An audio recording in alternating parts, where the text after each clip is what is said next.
Assalamualaikum warahmatullahi wabarakatuh. Bismillahi alhamdulillah wassalatu wassalamu ala rasulillah Muhammadin ibn Abdillah wa man tabi'ahu wa mawalah wa la hawla wa la quwwata illa billah, amma ba'du. Hadirin para netizen yang dimuliakan Allah Subhanahu wa Ta'ala, pada kesempatan video kali ini kita akan belajar bagaimana politik dakwah keislaman NU dan politik dakwah keislaman luar NU. Kita akan mengkerucutkan permasalahan ini kepada cara-cara berdakwah yang tidak sinkron, yang tidak sejalan, bahkan yang menyerang NU.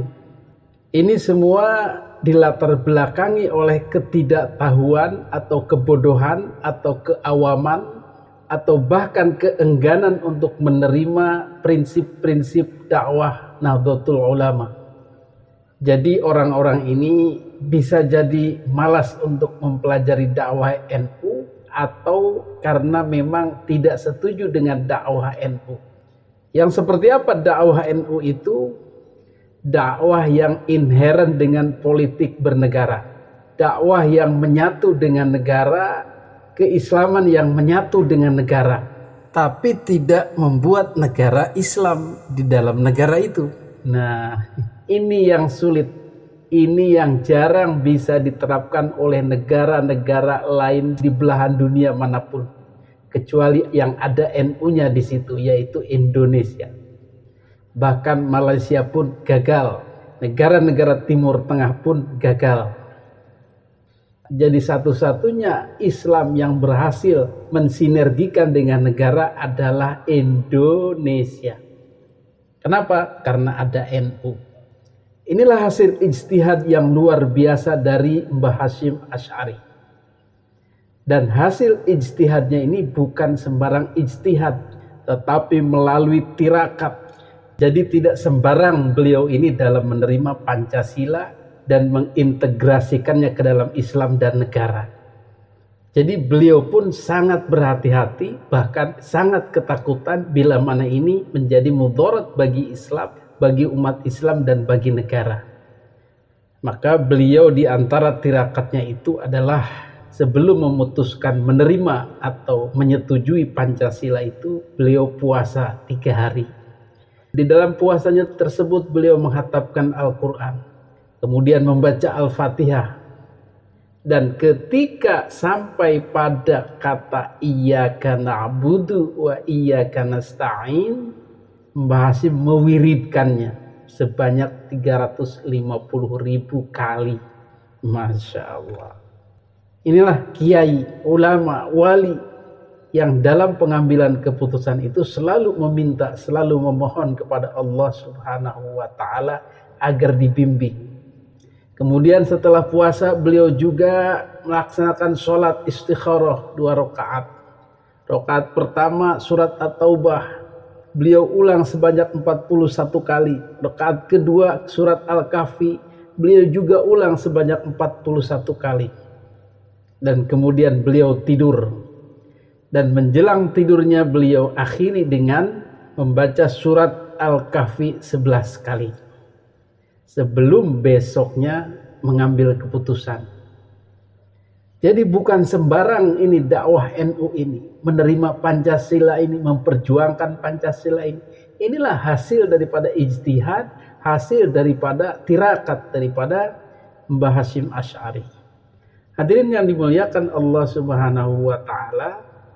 Tetapi kemudian di zaman ini ada orang-orang berprinsip Islam yang datang dari luar, Islam transnasional, Islam baru yang merasa paling hebat, yang merasa paling Islam, yang merasa paling diterima oleh Allah Subhanahu wa Ta'ala. Dan kemudian mereka mendikte NU, "Mbok ya jangan begitu, ikut kami saja, kamu itu salah." Jalan yang kamu pilih itu cara berdakwahmu salah. Yang benar itu kami sudah sesuai Quran dan hadis. Kalian itu Pancasila apa itu? Gaya-gaya Pancasila apa itu? Itulah propaganda-propaganda yang disebarluaskan, yang didakwahkan, yang dipromosikan di kalangan warga muslimin Indonesia, rakyat Indonesia.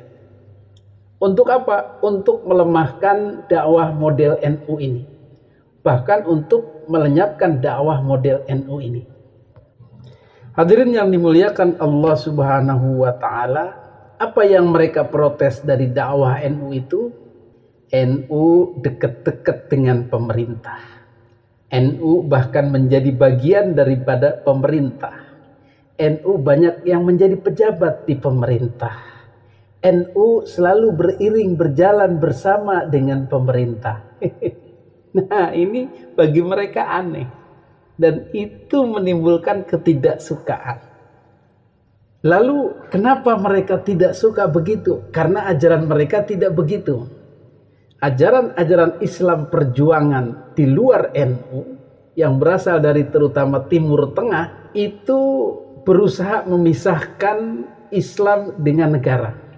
Kalau tidak jadi negara Islam, mending jadi musuh. Begitu dealnya.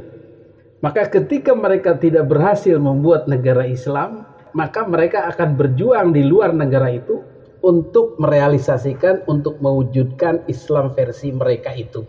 Dengan menghasut warga masyarakat untuk anti pemerintah.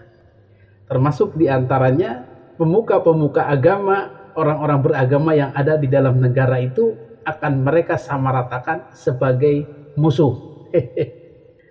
Masya Allah, inilah cara berpolitik bodoh, cara berpolitik kasar, vulgar, dan sama sekali tidak akan menghasilkan apa-apa kecuali peperangan.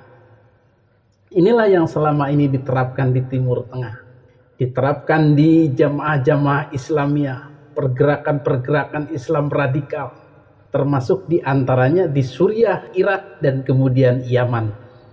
Nah, terkhusus yang di Yaman itu mereka sangat alergi ketika ada orang-orang bekerja sama dengan pemerintahan. Kenapa? Karena pemerintahan Yaman itu tidak bisa memadukan keislaman dengan kenegaraan. Bagi mereka tokoh-tokoh Islam ini adalah pengganggu yang harus ditangkapi dan dieksekusi. Pemimpin agama dikejar-kejar, apalagi mereka yang berseberangan dengan pemerintah. Anjing itu nurut, Pak. Dikasih belung, wah, dia seperti dikasih emas. Wah, diancam. Disuruh ngelompat, disuruh menari. Anjing. Begitulah ulama-ulama yang sogokan tuh, anjing. Dikasih sedikit ngelompat dia, wah, dia merasa hebat. Kasih sekian melihat, wah, sudah, anjing piaraan tuh. Persis loh Allah menggambarkan ini. Awas, jangan jadi ulama cogokan kau. Akhirnya kamu dimisalkan seperti anjing, persis. Maka kondisi Yaman ini kemudian di copy paste ke Indonesia oleh para habaib Ba'alwi ini. Jadi politik Yaman hari ini mulai diterapkan di Indonesia, di copy paste di Indonesia. Mereka menganggap politik Yaman ini adalah politik Islam yang benar.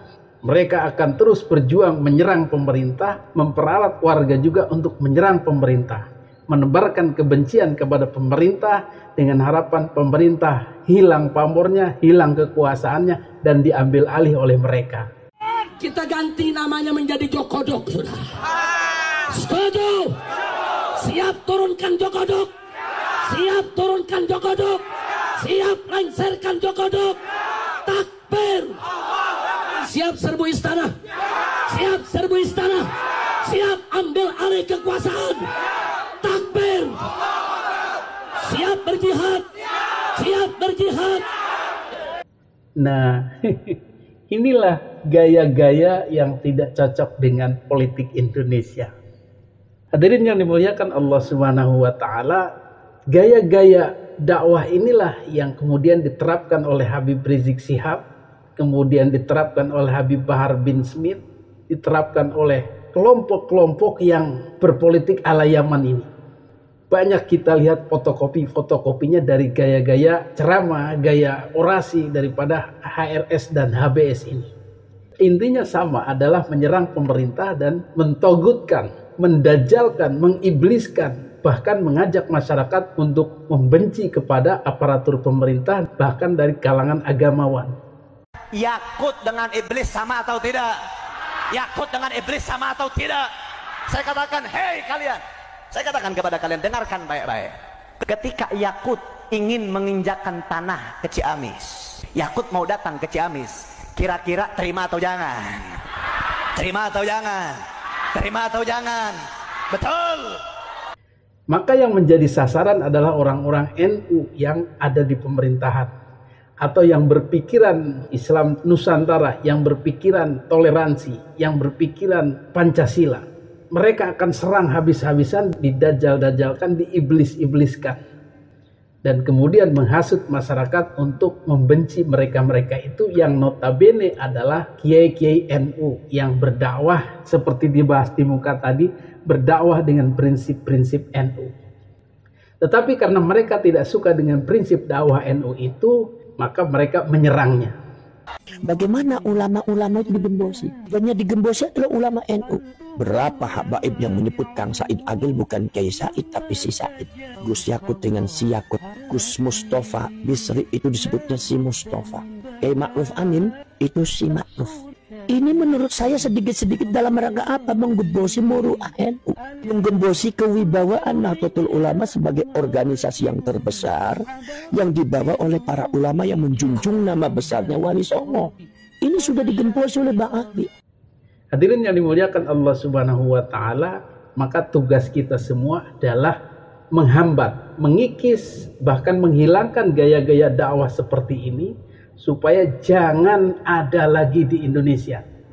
Jangan ada politik dakwah Yaman, jangan ada politik dakwah Timur Tengah yang kesemuanya memanas-manaskan situasi dan mengajak kepada perang saudara.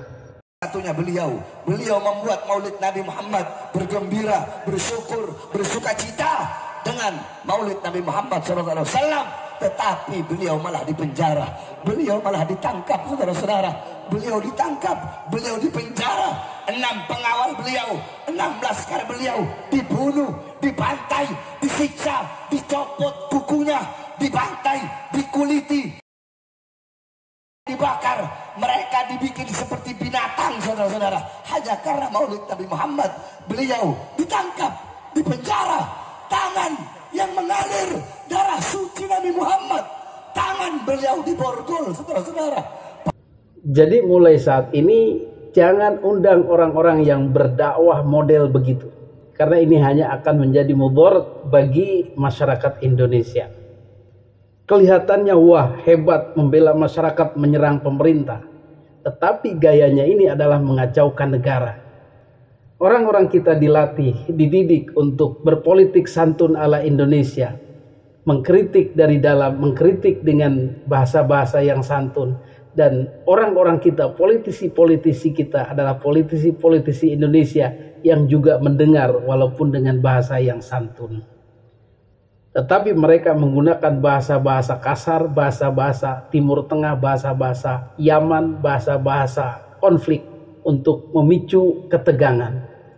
Nah, ini yang harus kita lawan, ini yang harus kita hilangkan, dan mulai saat ini kita harus berusaha mengeliminir, menghapuskan dakwah-dakwah seperti itu dengan cara tidak hadir lagi pada ceramah-ceramah atau provokasi model seperti itu.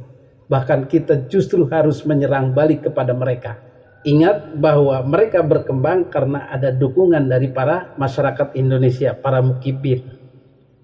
Tetapi jika kita sadar bahwa kita telah diperalat, maka mereka pun tidak akan berkembang dan akan sangat mudah diidentifikasi, bahkan bisa dijinakan dalam tanda kutip. Mudah-mudahan hadanallahu wa iyyakum ajmain. Assalamualaikum warahmatullahi wabarakatuh.